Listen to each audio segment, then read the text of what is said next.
First diabetes, then obesity. Now extraordinary new claims about the potential benefits of the seeming wonder drug, best known as Ozempic. Push the pen firmly against the skin. New studies suggest that semaglutide, sold as Wegovy and Ozempic, may help with treating more conditions than previously thought. The drug, which helps suppress appetite, has already been rolled out on the NHS for helping with weight loss and type 2 diabetes. I was diagnosed with type 2 diabetes back in 2019. Taking Ozempic for me has been a massive lifestyle change. It's been really helpful for me with my weight loss, managing my diabetes, helping with things like binge eating, overeating. Kirsty's been on Ozempic for 4 weeks and documents her journey on TikTok. In the last 3 weeks, I've lost almost a stone. Although the Ozempic has helped massively, it's also because I've been able to stick into my calorie deficit and work out as well.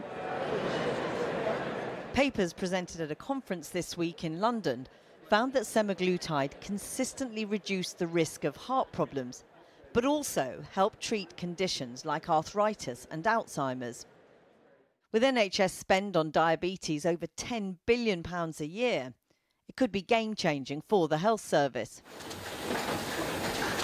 It's already helped turn Danish manufacturer Novo Nordisk into the most valuable company in Europe, now worth more than the entire GDP of Denmark.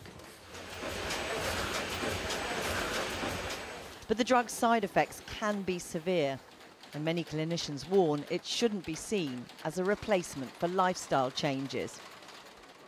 But today's announcement has sparked hope that some of the biggest health challenges may be more manageable than we thought.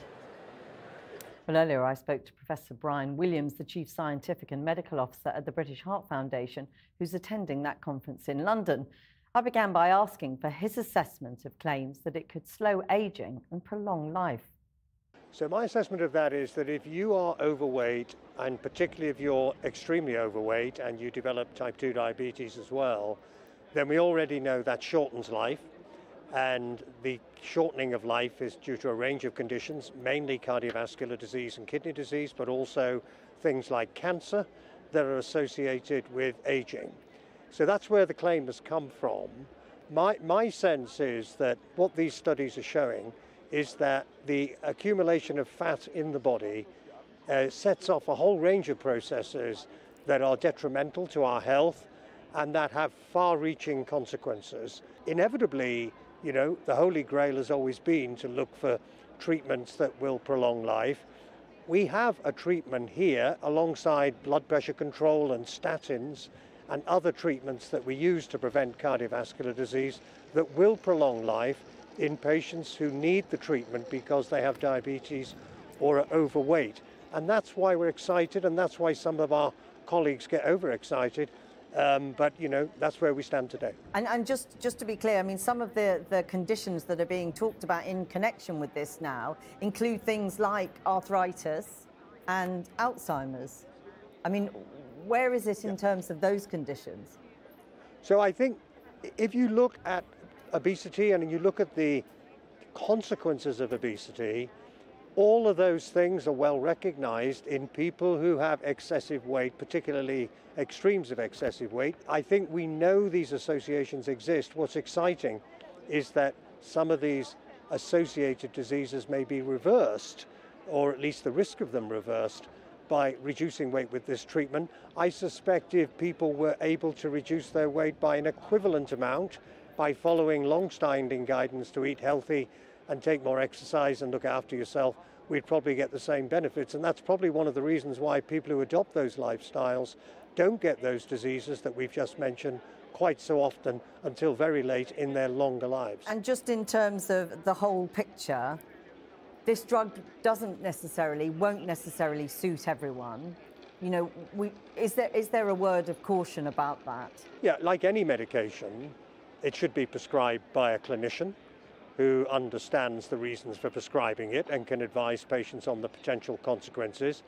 I've seen this drug used by many patients, and you know, the commonest side effect that patients get is nausea or in some cases vomiting, and they have to down titrate the dose. to try and get to a dose that doesn't cause those symptoms. In some patients, and there have been many well-publicized cases of various people in the news, they're not able to tolerate the drug at all. And that does sometimes happen. There are some rare side effects, such as inflammation of the pancreas. That's an organ in the body that produces insulin. That can be quite serious. Fortunately, they're very rare, and the medical profession is well aware of them and will monitor for those kind of things. But it is a medication, it is a drug treatment, and we should be using it under medical supervision and making sure that the right people get access to this treatment. But it is also one at this precise moment, with the information that is coming out, that gives us cause for optimism. Oh, absolutely. I mean, I think, we always get excited at the British Heart Foundation and amongst our cardiology colleagues that whenever we see a treatment that adds to what we've got already in terms of reducing the burden of heart disease and stroke, and this is the first of many. Professor Williams, thank you very much for talking to us today. Thank you very much.